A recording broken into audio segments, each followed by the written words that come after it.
हाँ हमारी होगी। सॉरी यार, मैंने अपने आपको माइक बंद किया हुआ है। दोबारा बोलता हूँ मैं। चलो बता दिया। मैं कह रहा था कि हम लोग बेसिकली कर क्या रहे हैं कि जो डेटा है वो बेसिकली जब आता है किसी स्पेसिफिक ऑपरेशन करने के लिए, कि हमें उस डेटा के ऊपर ये ऑपरेशन परफॉर्म करना है। एक डेटा है और उस पर ऑपरेशन परफॉर्म करना है। डेटा कहाँ से आता है? डेटा या तो आउटसाइड ऑफ द कंप्यूटर, यानी ग्लोबल क्लाउड डेटा होगा जो रिसीव हो रहा होगा, ठीक है, या फिर आपका अपना डेटाबेस है, कोई डेटा आपने फैच किया, उसको आप चाहते हैं कि उसके ऊपर एक स्पेसिफिक ऑपरेशन लगा दें। जब उस ऑपरेशन को लगाने के लिए जाते हैं तो उस डेटा को आप टेम्परेरी मेमोरी में रिजाइड कराते हैं। मेमोरी में रिजाइड कराने के लिए आप एक डेटा स्ट्रक्चर बनाते हैं। वो डेटा स्ट्रक्चर जो बनता है वो बेसिकली ऑपरेशन के करस्पॉन्डेंस होता है। और ऑपरेशन के करस्पॉन्डेंस का मतलब ये है कि जो ऑपरेशन आप लगाना चाहते हैं उसी के रिगार्डिंग जो बेस्ट डेटा स्ट्रक्चर होगा वो पिक होना चाहिए, ठीक है। तो फिर जाके जब वो डेटा स्ट्रक्चर उसमें बन जाता है तो फिर आप जो है वो उसके ऊपर ऑपरेशन अप्लाई करते हैं।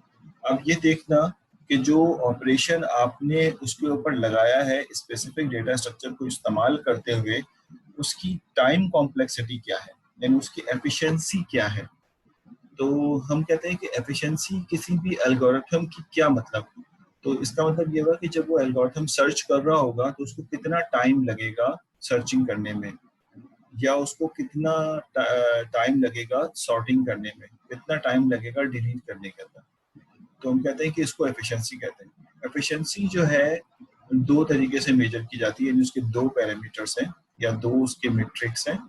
एक है स्पेस, कि उस एल्गोरिथम को चलाने में कितना स्पेस रिक्वायर्ड है, और दूसरा उसको एग्जीक्यूट करने में कितना टाइम रिक्वायर्ड है, यानी बिला वजह की कोई इंस्ट्रक्शन तो नहीं लिखी हुई जिसमें आप एक्स्ट्रा टाइम जो है वो कंज्यूम कर रहे हैं। तो कभी भी हम एफिशिएंसी की बात करेंगे एल्गोरिथम की तो वो दो चीज़ों पर डिपेंडेंट होगा, एक होगा टाइम और एक होगा स्पेस, कि how many times are required to execute this algorithm और how many space are required to basically store the data. ये वो डेटा होता है स्पेस में जो एल्गोरिथम यूज करता होता है, जो यूजर दे रहा वो स्पेस में काउंट नहीं होता, वो तुम्हारी मजबूरी है, कंपल्जन है कि हमें देना ही देना है। यानी मैं कहूँ कि मुझे 2000 डेटा को सॉर्ट करना है तो 2000 साइज में मेमोरी की जगह तो चाहिए होगी हमें, तो ये स्पेस काउंट नहीं होता। ये तो आपने इनपुट के तौर पर दी। अब इसके अलावा जो भी जगह इसको सॉर्टिंग करने के लिए जो भी स्पेस इसके अलावा चाहिए होगा, यानी मिसाल के तौर पे आप कहते हैं कि जो अनसॉर्टेड डेटा आ रहा है वो 2000 है, तो 2000 की स्पेस मिल गई और इनको सॉर्ट करके मैं 2000 नए स्पेस के अंदर रख दूंगा। जो नया स्पेस बनाओगे वो बेसिकली स्पेस होगा जो कि एल्गोरिथम यूज कर रहा है। तो जो एल्गोरिथम खुद पर्सनली यूज करेगा, बनाएगा स्पेस मेमोरी में, वो बेसिकली स्पेस काउंटिंग कहलाती है, कि एक्स्ट्रा स्पेस आपने इतना लिया है डेटा के अलावा। तो ये एफिशिएंसी जो है वो हमें मेजर करनी होती है किसी भी एल्गोरिथम की। और अगर तुम अच्छा डेटा स्ट्रक्चर इस्तेमाल करोगे तो एफिशिएंसी बेहतर, अच्छा एल्गोरिथम और अच्छा डेटा स्ट्रक्चर करस्पॉन्डेंस में इस्तेमाल करोगे तो अच्छी एफिशिएंसी होगी। और अगर तुम अच्छा एल्गोरिथम इस्तेमाल कर लो लेकिन डेटा स्ट्रक्चर तुमने सुटेबल चूज नहीं किया होगा तो फिर एफिशिएंसी इतनी अच्छी इसकी आपको नहीं मिलेगी।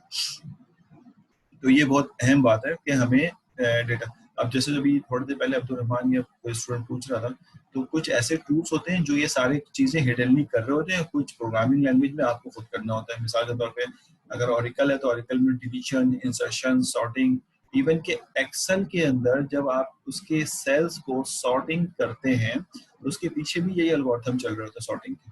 और वो सॉर्ट जब करता है तो एक्सेल का डेटा को उठा के मेमोरी में रखता है, उसको सॉर्टिंग करके दोबारा से डिस्प्ले करा देता है फौरन सामने।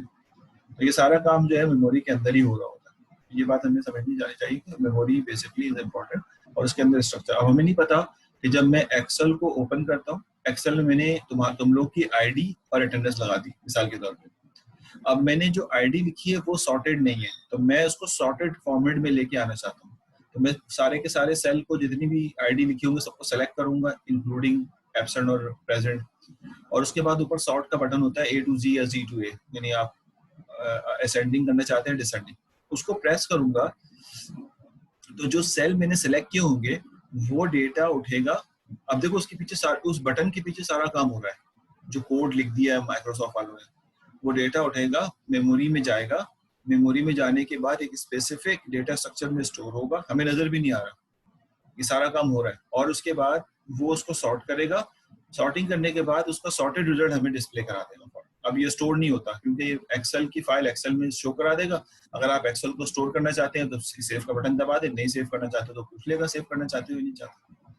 तो ये सारा काम हिडन। अब ये जो काम हो रहा है, सोचो अगर तुम किसी माइक्रोसॉफ्ट की कंपनी में काम करते और तुम्हें डेटा स्ट्रक्चर पे काम आता, तुम्हें सॉर्टिंग के एल्गोरिथम अच्छे आते, सूटेबल डेटा स्ट्रक्चर समझ में आ चुका होता, तो तुम भी उस कंपनी में जाके एक्सेल के बटन के ऊपर ये कोड लिख सकते थे उन यूजर के लिए जो एक्सेल इस्तेमाल करें।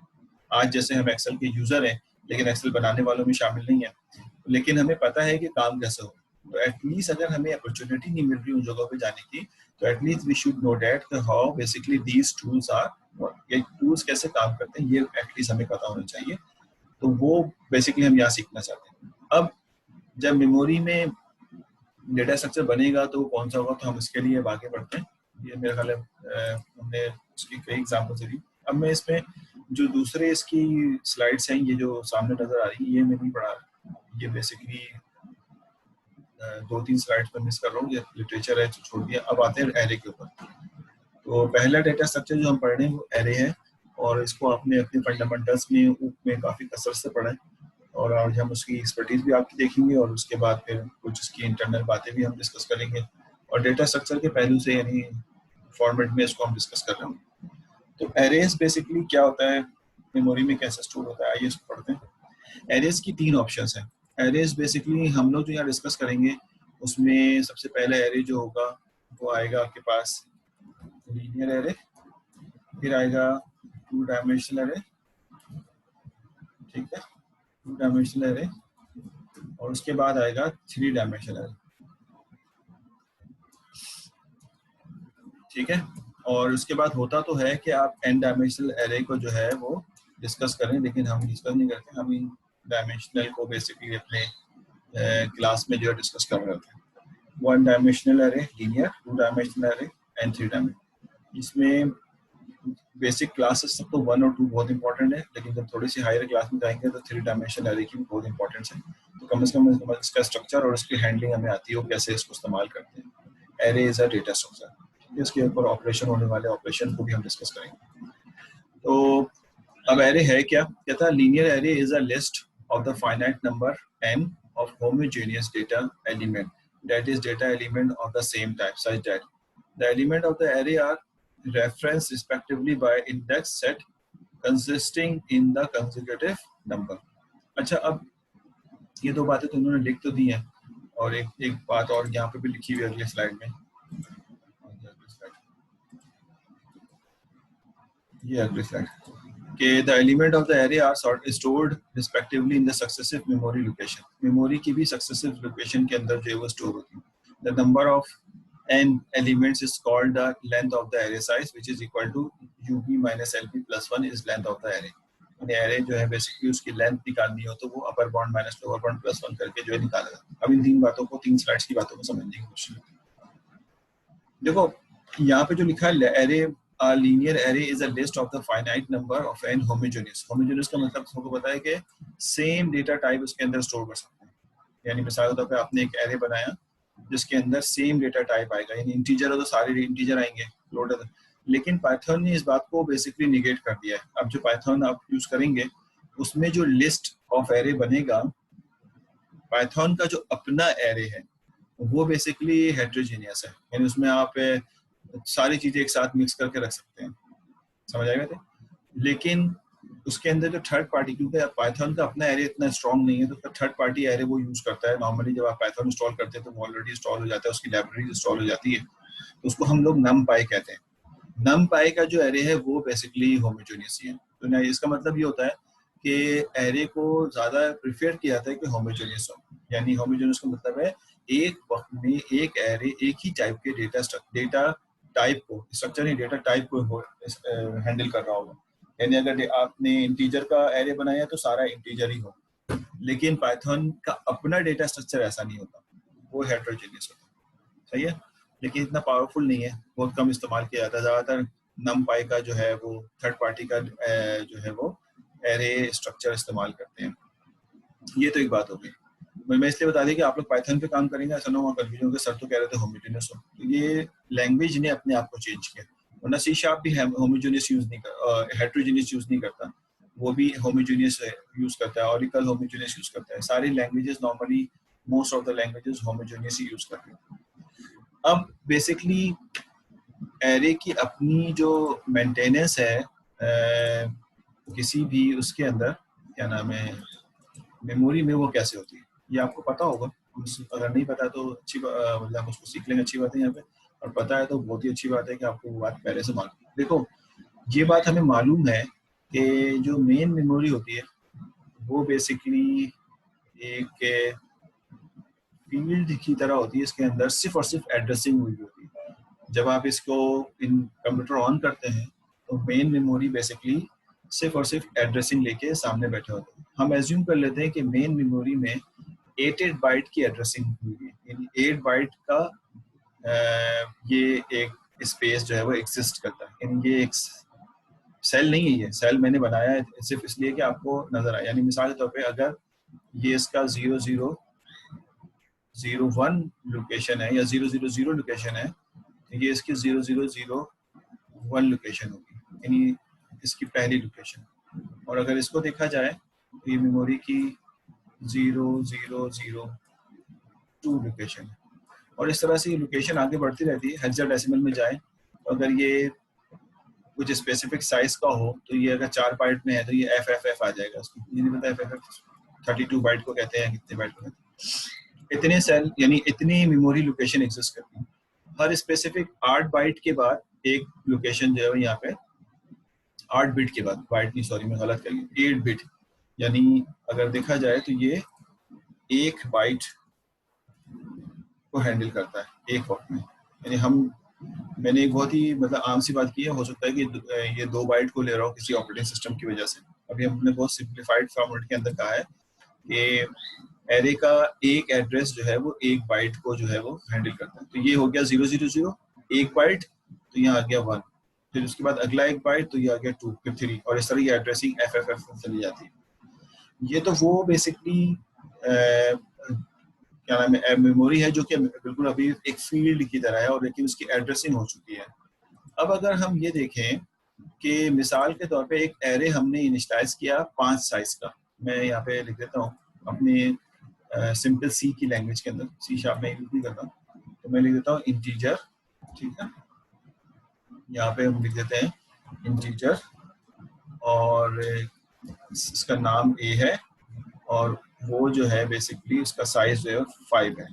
अभी आसानी के लिए 5 ले लेते हैं, और ये मेरे पास बेसिकली एक एरे जो मैंने इनिशियलाइज किया। जब ये एरे इनिशियलाइज होगा तो कंपाइलर जब इस लाइन को रीड करेगा, तो इस लाइन के अगेंस्ट में मेमोरी में एक जगह बनाएगा। अच्छा, अब जो जगह बनेगी वो कंटीजियस होगी, और जहाँ पे मेमोरी में कंटीजियस जगह मिलेगी 5 साइज का, वहाँ पे उसको बना देगा। रैंडम है, कहीं भी बना सकता है उसको, जरूरी नहीं है कि उसको शुरू से ही बनाए, क्योंकि उसका बेस जहाँ जगह ना मिले। मैं एक रैंडमली यहाँ बना देता हूँ, ये 5 साइज का एरे जो है वो यहाँ कहीं पे उसको जगह मिल गई, एज्यूम करता हूँ। ये हो गया आपके पास पहला साइज, ये हो गया दूसरा, फिर ये हो गया तीसरा, और ये चौथा, और वाला 5। हमारे इंडेक्स के हिसाब से ये इंडेक्स नंबर 1 है, हमारे इंडेक्स के हिसाब से ये इंडेक्स नंबर 2 है, ये इंडेक्स नंबर 3 है, और ये इंडेक्स नंबर 4 है, और ये इंडेक्स नंबर 5 हमारे इंडेक्स के साथ। कंप्यूटर को ये नहीं पता कौन सा है। कंप्यूटर कहेगा कि जब अभी थोड़ी देर पहले मैंने बताया था, उसको दोबारा रिवाइज करता हूँ क्योंकि अब हम टॉपिक प्रॉपर्ली पढ़ रहे हैं, नहीं समझ आया तो पूछना, कि कंप्यूटर जो है अपने कंपाइलर और ऑपरेटिंग सिस्टम की मदद से ये बात नोट करेगा कि जो इसका इंडेक्स नंबर 1 है वो मेमोरी के किस लोकेशन की तरफ जा रहा है, मेमोरी की कौन सी लोकेशन है इसकी। यानी अगर मैं यहाँ पे देखूं तो मेमोरी की कौन सी लोकेशन है। मिसाल के तौर पे जिस तरह ये लोकेशन आगे की तरफ बढ़ रही है, तो मैं एज्यूम कर लेता हूँ कि ये 00, मैं ये सब एज्यूमशन पे कह रहा हूँ, 16 लोकेशन पे उसको बेस में मिल गया एड्रेस, बेस एड्रेस ये मिल गया उसको, ठीक है ना। यानी इसका पहला लोकेशन जो है वो 16 पे है। और ये जो हमारे पास इंटीजर मैंने इनिशियलाइज किया है, और इसको मैंने कहा है कि ये सिंपल हमारे टर्बो सी के अंदर है। टर्बो सी में इंटीजर टाइप एरे जो बनता है, यानी जो एरे आप बना रहे हैं यहाँ पे इंटीजर टाइप, जिसका 1 सेल 2 सेल 3 सेल 4 सेल 5, तो इसका हर सेल 2 बाइट का होता है। यानी ये वाला सेल जो है वो 2 बाइट का होगा। इसका मतलब ये हुआ कि ये जो सेल है ये 2 बाइट का सेल होगा। और ये मैंने सिर्फ इसलिए लिखा है कि हमने अभी कंसीडर किया हुआ है ये एक किसके अंदर कंसीडर किया हुआ है, टर्बो सी में। अगर ये आप सी शार्प पे करते तो ये 4 बाइट हो जाता, कोई बात नहीं। ये वाला सेल जो येलो से बना हुआ है ये बेसिकली 2 बाइट का है। अब जरा देखिएगा, लेकिन यहाँ पर 16 के बाद एक एड्रेस आ रहा होगा जो कि होगा 0017 17 होगा, और फिर उसके बाद एक एड्रेस यहाँ पे आ रहा होगा 0018, ठीक है ना। उसके बाद क्योंकि मेमोरी का एड्रेस तो ऐसे चल रहा होगा, उसके बाद एक एड्रेस आएगा 0019, फिर एक एड्रेस आएगा यहाँ पे 0020, ठीक हो गया। हमें ये नजर आ रहा है कि अगर उसको यानी एरे को इनिशियली बेस एड्रेस जो है वो 16 पे मिला है और ये हर सेल 2 बाइट का है, तो अगला सेल जो है वो 2 बाइट के बाद एस मेमोरी में शुरू होगा। यानी 16 पे अगर पहला शुरू हुआ तो अगला वाला 18 पे होगा। ये बात समझ आ रही, यानी अगला वाला ये 18 पे चला जाएगा, और उसके अगला वाला जो है वो डेफिनेटली कहाँ चला जाएगा, 20 पे चला जाएगा। और इस तरह से उसका अगला वाला, बीच में अगर मैं एक चीज मिस कर दूं, यहाँ पे एक सेल होगा यानी एक एड्रेस होगा, लेकिन अगर मिस करूं तो ये वाला डेफिनेटली आपको नजर आएगा 00 और 20 के बाद 22 पे होगा, जबकि यहाँ पे 21 का एड्रेस एग्जिस्ट करता होगा, लेकिन हम इसको शो नहीं कर रहे। सिमिलरली ये वाला जो एड्रेस होगा, ये वाला इंडेक्स का जो एड्रेस होगा ये होगा 0024 पे होगा, ठीक है ना। मेमोरी को पता ये है कि जो एरे आया है उसका बेस एड्रेस 16 पे। जो कंपाइलर जब ये लाइन में एग्जीक्यूट करता हूँ तो कंपाइलर क्या करता है, यानी अब अगर मैं तुमसे पूछ भी रहा हूँ और समझाने की भी कोशिश कर रहा हूँ कि अगर मैं कहता हूँ कि कोई कहेगा कि मैं एरे ऑफ 4 में जाके जगह रखने जाता हूँ, एरे ऑफ 4 में जाके मुझे एक डेटा रखना है जो कि 64 है, मैं ये डेटा स्टोर करना चाहता हूँ एरे ऑफ ए में, तो तुम क्या समझते हो कि एरे ऑफ 4 कैसे हिट होगा, डायरेक्टली कैसे एक्सेस होगा? एरे ऑफ 4 बेसिकली मेमोरी में 22वीं लोकेशन पे है, ठीक है ना। एरे ऑफ 4 मेमोरी में 22वें लोकेशन पे है। तो इसका मतलब ये हुआ कि जब मैं लिखूंगा एरे ऑफ 4 में 64 सेव करो, तो एरे ऑफ 4 तो मैंने बताया, कंपाइलर को एरे ऑफ 4 लेना है, उसको ट्रांसलेट करना है कि एरे ऑफ 4 का मतलब है 22वीं लोकेशन, यानी मेमोरी में 22वीं लोकेशन, और 22वीं लोकेशन में जाके 64 स्टोर करना है, क्योंकि मेमोरी के हिसाब से 1 2 3 4 कोई मायने नहीं रखता, मेमोरी के हिसाब से ये मायने। इसका मतलब है हमारे इंडेक्स और मेमोरी के एड्रेस के अंदर कोई मैपिंग होगी, ठीक है। सवाल देख लेता हूँ, इसलिए हाँ ये मैं इसका आंसर देता हूँ शाकिल साहब, मैं अभी इसका आंसर भी दे देता हूँ कि स्किपिंग क्यों कर रहा है, यानी मेमोरी के एड्रेस को स्किप क्यों कर रहा है ना, ये बता देता हूँ। तो जब मैंने कहा कि एरे, क्योंकि देखो एरे ऑफ 4 को मैं, क्योंकि एरे की प्रॉपर्टी होती है कि मैं रैंडमली किसी भी जगह पे डेटा स्टोर कर सकता हूँ, किसी भी जगह पे इससे डिलीट कर सकता हूँ, तो मैंने डायरेक्ट कहा कि एरे ऑफ 4 पे डेटा कॉपी कर लो। तो एरे ऑफ 4 पे जब कॉपी करने जाएगा तो ये मैंने अंडरस्टैंड किया है कि इंडेक्स 4 पे कॉपी करना है। कंप्यूटर यानी कंपाइलर और ऑपरेटिंग सिस्टम कहेगा कि A4 के अगेंस्ट में जो मेमोरी एड्रेस है वहां कॉपी करना है असल में। तो अब ये याद रखना कि A4 के अगेंस्ट में कौन सा मेमोरी एड्रेस है, क्योंकि ये हर वक्त तो याद नहीं रहेगा, तो फिर वो कहाँ पर कॉपी होगा, तो उसने कहा कि 22 पे कॉपी होना चाहिए 64 को, क्योंकि A4 का मतलब है 22 लोकेशन, तो 22 लोकेशन पे जाके कॉपी हो जाएगा 64। लेकिन ये सारा प्रोसीजर होगा कैसे, तो उसका एक तरीका तो ये है कि आप एक लॉग फाइल बनाएं, और से देखना, एक जो कि बहुत ही पुअर तरीका है, एक लॉग फाइल बनाएं और आप कहें कि जो इंडेक्स 1 है वो 16 पे है, 00 लगा लेना उसका। इंडेक्स 2 जो है वो बेसिकली 18 पे है, ठीक है। इंडेक्स 3 जो है वो बेसिकली 22 पे है, 20 पे सॉरी। इंडेक्स 4 जो है वो बेसिकली 22 पे है, और इंडेक्स 5 जो है वो बेसिकली 24 पे है। ये बेसिकली अगर मैं कहीं लॉग मेंटेन कर लूँ तो जब मैं कहूँगा A4 पे डेटा कॉपी करो तो वो इस फाइल को ओपन करे और देखे कि 4 की मेमोरी एड्रेस क्या है। अब तुम सोचो अगर इस एरे का साइज 1000 साइज हो या 500 साइज हो, तो ये सर्च करना, फाइल को खोलना, फाइल में ढूंढना, ठीक है, फाइल को मेंटेन करना, ये एक बड़ा, मतलब मैं ये नहीं कह रहा कि नहीं हो सकता, लेकिन एक बड़ा ही तकनीक जिसमें सर्चिंग करनी होगी कि A4, तो A4 पे जाने के लिए पहले 1 2 3 अब पहुंच गया 4 पे, डायरेक्ट तो 4 पे नहीं पहुंच सकते। फिर देखोगे 4 के अगेंस्ट में कौन सा डेटा है, तो आप कहेंगे ये डेटा, और फिर इस फाइल को मेंटेन करना, फाइल को ओपन करना, फाइल को क्लोज करना, ये भी एक टास्क है। जब भी आप फाइल को एक्सेस करते हो तो फाइल ओपन और क्लोज होती है। वो कि आपका मसला तो हल हो जाएगा। देखो मैं हमेशा कहता हूँ, हम पहले ये सोचते हैं मसला तो हल हो जाएगा, लेकिन इस तरीके से अगर मैं मेंटेन करूंगा कि एरे और मेमोरी एड्रेस किसी फाइल के थ्रू मेंटेन हो, तो ये एक स्लो प्रोसेस होगा, बहुत ही स्लो, क्योंकि एरे को बहुत कसरत से बहुत तेजी से एक्सेस किया जाता है, तो ये एक बहुत ही स्लो प्रोसेस होगा। तो फिर सोचा जाता है कि भाई अगर हम लॉग फाइल के थ्रू ये काम करेंगे, इसको लॉग फाइल कहते हैं, लॉग फाइल के थ्रू ये काम करेंगे तो फिर तो हम बहुत बुरी तरह फंस जाएंगे, हमसे तो ये काम मतलब एक स्लो प्रोसेस में, तो कोई और एफिशिएंट वे होना चाहिए।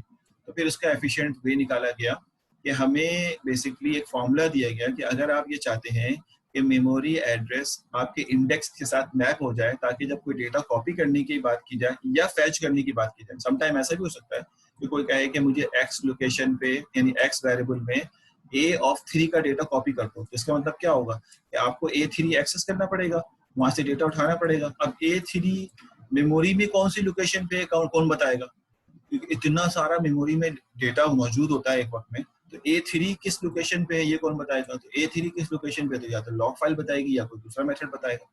तो हम उस दूसरे मेथड पे जो कि एफिशिएंट है उस मेथड की तरफ जा रहे हैं, जो एक्चुअल में हमने कभी सोचा नहीं कि इंटीजर A5 करने के बाद जब मैं ये वाली लाइन लिखता हूँ तो इसके पीछे काम क्या हो रहा होता है, वो बात हम बता रहे हैं, पढ़ने जा रहे हैं। वो कि इसका हमें आगे फ्यूचर में शायद कोई फायदा इस वक्त ना हो, क्योंकि हम तो हर दफा ये चीज नहीं करेंगे ना, हम तो सिर्फ डायरेक्टली लिख देंगे कि A4 लेकिन अब जब A4 = 64 चलेगा तो एटलीस्ट आपको ये पता होगा कि इसके पीछे एक मैथमेटिकल फॉर्मूला चल रहा है, लॉग नहीं मेंटेन होता, लॉग से सॉल्यूशन है लेकिन स्लो है, लेकिन मैथमेटिकल फॉर्मूला है, और कोई अगर आपसे पूछे कैसे हो रहा है तो आप उसको बताने के एलिजिबल हो जाओगे। और अगर इन केस कभी चांस मिल जाए ऐसी कंपनी में जॉब करने का जहाँ पे कोर प्रोग्रामिंग होती हो, कोर प्रोग्रामिंग, तो फिर आपको वहाँ पे इसका इंटरव्यू देना आसान हो जाएगा। तो ये वो चीजें जो हमें पढ़नी पड़ती है ताकि आपकी डेटा स्ट्रक्चर जहाँ पे बन रहा है, मेंटेन हो रहा है, वहाँ पे आपको जॉब मिल सके। तो आपको एटलीस्ट इन चीजों की नॉलेज होनी चाहिए, ठीक है ना। मैं स्कीपिंग वाली बात अभी बताऊंगा, पहले ये कंप्लीट कर लूं। तो ये बातें हमने कर ली। अब तो एक्चुअल में कौन सा फॉर्मूला है, तो उसके लिए हम आते हैं एक्चुअल फॉर्मूला की तरफ। हमारे पास मैं उसको रन कर मिटाता हूँ, और यहाँ से ये वाली चीज तो इस साइड से मिटा लेता हूँ, ये बात तो हमने पढ़ ली।